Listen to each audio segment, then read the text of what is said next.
अस्सलामुअलैकुम। Welcome to SA zone. आज की हमारी ये वीडियो 3rd क्लास की है। उर्दू की बुक का नाम है सितार। तो ये जो हमारे नए कोर्स की बुक आई है सितार, उसकी वीडियो आज बना रही हूँ। आज हम करेंगे चैप्टर नंबर 11, सबक नंबर 11 भलाई, जो कि एक कहानी है। तो हम देखते हैं भलाई के बारे में क्या कहानी है। देखिए यहाँ पर एक तस्वीर, ये किसान है, उसकी गाय है। तो रामू गंगा के किनारे गांव में रहता था। तो ये रामू है। वो बहुत गरीब था लेकिन आदमी ईमानदार था। रामू के पास एक गाय थी।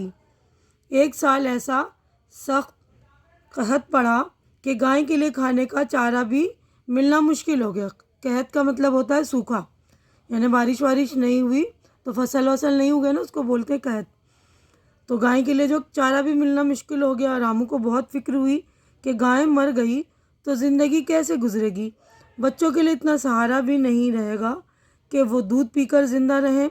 कुछ देर तक रामू सोचता रहा। आखिर इसकी सिवा कोई सूरत नज़र नहीं आई कि कहीं से चारा चुरा कर लाए। रात के अंधेरे में गांव से बाहर गया और एक खेत में जाकर, तो ये पेज नंबर हमारा देखिए 94 हो गया कंप्लीट। अगले सफ़े पे हम चलते हैं। एक खेत में जाकर चारा चुराने लगा। जब रामू चोरी कर रहा था तो इसके दिल में ख्याल आया कि ईमानदारी बड़ी चीज़ है। अफसोस ऐसा बुरा वक्त आन पड़ा है कि अगर गाय को देखता हूँ तो ईमान जाता है, अगर ईमान को देखता हूँ तो गाय हाथ से जाती है।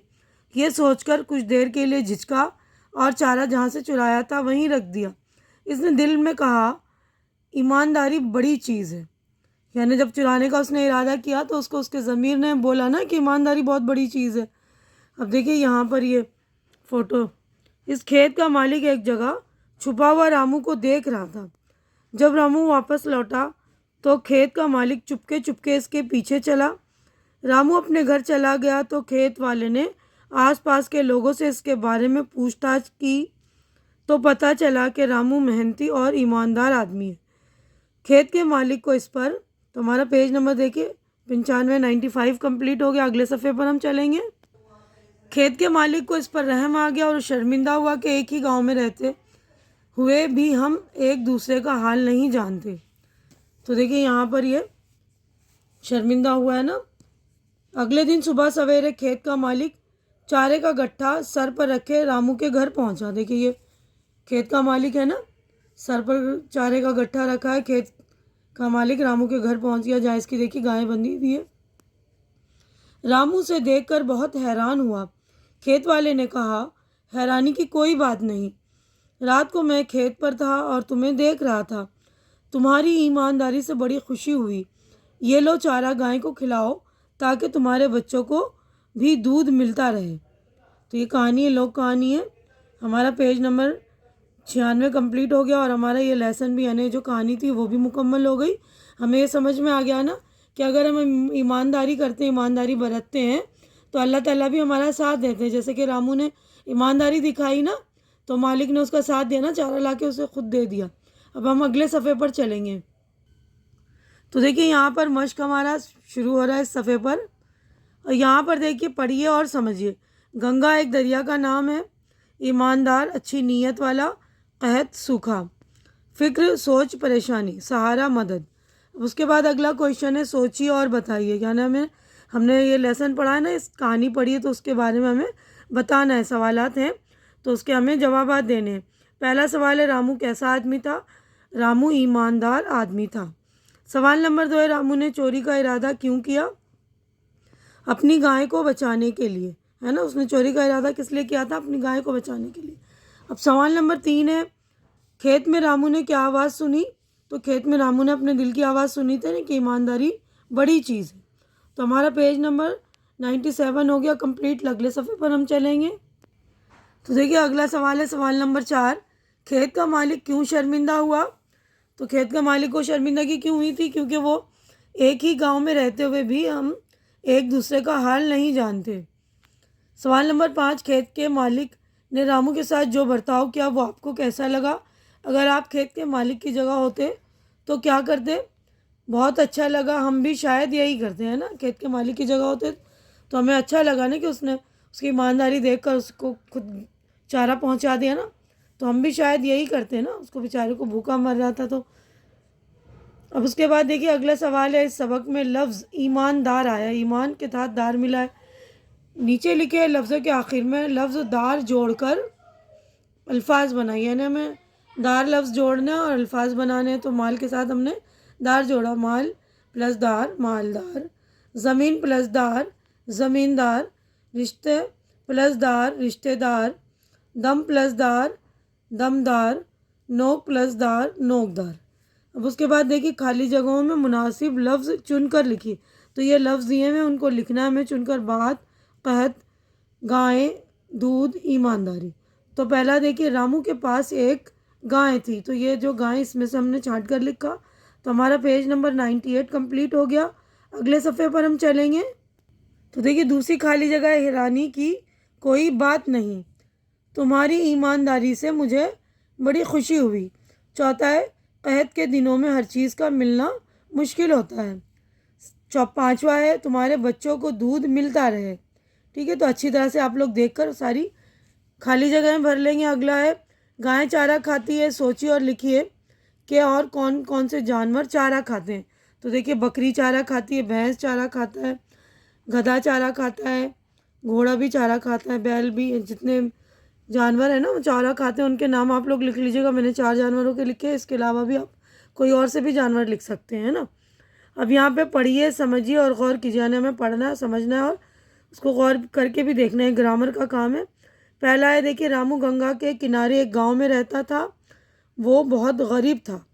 इसके दिल में ख्याल आया कि ईमानदारी बड़ी चीज़ है। खेत के मालिक ने रामू से कहा, रात को मैं तुम्हारे खेत पर था और तुम्हें देख रहा था। पहले जुमले में लफ्ज़ वो रामू की जगह इस्तेमाल किया, रामू की जगह बोला गया, यानी रामू गंगा के किनारे था ना, वो गरीब आदमी था, तो वो जो है रामू की जगह बोला गया। दूसरे जुमले में लफ्ज़ इस रामू की जगह है। तीसरे जुमले में मैं खेत के मालिक के लिए और तुम्हें रामू के लिए इस्तेमाल हुआ है ना, यानी जिस किसी भी नाम की जगह हम कोई और दूसरा लफ्ज़ यूज़ कर रहे हैं। तो देखिए हमारा पेज नंबर 99 कंप्लीट हो गया। अगले सफ़े पर हम चलते हैं। तो देखिए नीचे दिए गए लफ्ज़ों में ज़मीर तलाश कीजिए, यानी जो हमने पीछे पढ़ा है ना, तो ज़मीर तलाश करके हमें लिखना है, यानी वो, ये, मैं, तुम, सारे लफ्ज़ों को हम क्या कहते हैं, ज़मीर। तो खेत के मालिक को इस पर रहम आ गया, वो शर्मिंदा हुआ। तो इस वाले जुमले में क्या है, इस और वो, तो इस पर इसको भी जो हम रामू के लिए इस्तेमाल हुआ है और वो जो है खेत के मालिक के लिए इस्तेमाल हुआ है। एक गांव में रहते हुए भी हम एक दूसरे का हाल नहीं जानते। तो यहाँ पर हम जो है खेत के मालिक ने अपने लिए यूज़ किया है। सवाल नंबर 3 है, उस्ताद ने कहा मुझे रामू की ईमानदारी से खुशी हुई। तो मुझे जो है उस्ताद ने अपने लिए इस्तेमाल किया है। सवाल मतलब चौथा जुमला है, बच्चों ने कहा हमें भी हर हाल में ईमानदारी की ज़िंदगी गुजारनी चाहिए।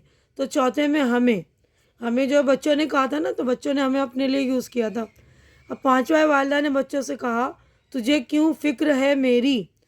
तो वालिदा ने तुझे जो है बच्चों के लिए कहा है और मेरी जो है अपने लिए कहा है, तो तुझे और मेरी। तो इसमें सारे में अच्छी तरह से देख लीजिएगा, इस, वो, हम, मुझे, हमें, तुझे और मेरी, ये सारे लफ्ज़ जो ज़मीर हैं।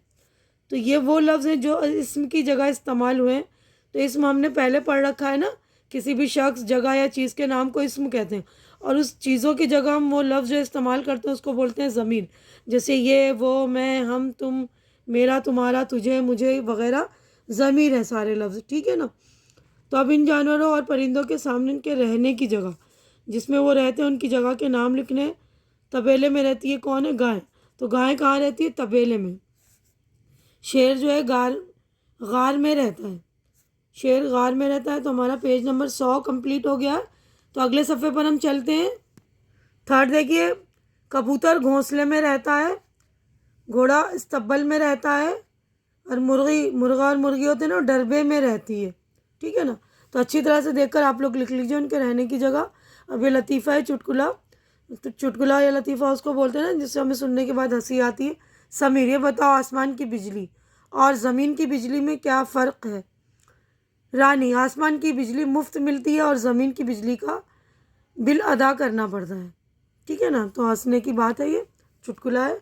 अब पहली है, तो हमें कोई क्वेश्चन होता है उसको हमें आंसर बताना पड़ता है, उसका हल ढूंढना पड़ता है। तो इस पहेली का आप लोग हल मुझे बता दीजिएगा कमेंट बॉक्स में। अगर समझ में ना आए तो मुझसे आप लोग कमेंट बॉक्स में पूछ भी सकते हैं। नीचे पटको ऊपर जाती, ऊपर से फिर नीचे आती, गोल गोल मैं तुमको भाती, ठप ठप करके ढोल बजाती। बहुत ही आसान है बच्चे, आप लोग खेलते भी हैं इससे। तो मुझे ज़रूर इसका आंसर दीजिएगा। तो ये हमारा पेज नंबर जो 101 कंप्लीट हो गया। अगले पेज पर हम चलते हैं। तो देखिए अगला सवाल यहाँ पर रंग भरिए। तो यहाँ पर ये तस्वीर बना के दी है, तो आप लोग भी अपनी पसंद के इसमें रंग भर लेंगे, अलग अलग तरह से रंग भरेंगे जो पर रंग आपको पसंद है। उसके बाद ये देखिए यहाँ पर हिदायत है कि आप लोगों को भी इसी तरह की कोई सबक आमोज़ कहानियाँ वगैरह पढ़नी है, सुननी है, ठीक है ना। तो हमारा जो ये पूरा सबक मुकम्मल हो गया। मैं अपनी वीडियो भी यहीं पर मुकम्मल करती हूँ। उम्मीद है कि जो कुछ मैंने आप लोगों को एक्सप्लेन किया, क्वेश्चन आंसर वगैरह सब कुछ अच्छी तरह से समझा दिया है, तो आप लोगों को समझ में आ गया होगा। और मेरी वीडियो भी आप लोगों को अच्छी लग रही होगी। अच्छी लग रही तो इसे लाइक कीजिए, ज़्यादा से ज़्यादा शेयर कीजिए, मेरे चैनल को सब्सक्राइब कीजिए, क्योंकि इस वक्त मेरे चैनल को आप लोगों के हेल्प की बहुत ज़्यादा ज़रूरत है। मेरे चैनल को आप लोग सपोर्ट कीजिए, क्योंकि मेरा पुराना चैनल हैक हो चुका। तो आप लोग मेरे इस चैनल को बहुत ज़्यादा सपोर्ट कीजिए। हमारी अगली मुलाकात इंशाअल्लाह नेक्स्ट चैप्टर में होगी। तब तक के लिए आप लोग अपना ख्याल रखिए, मुझे दुआओं में याद रखिए। अल्लाह हाफिज़।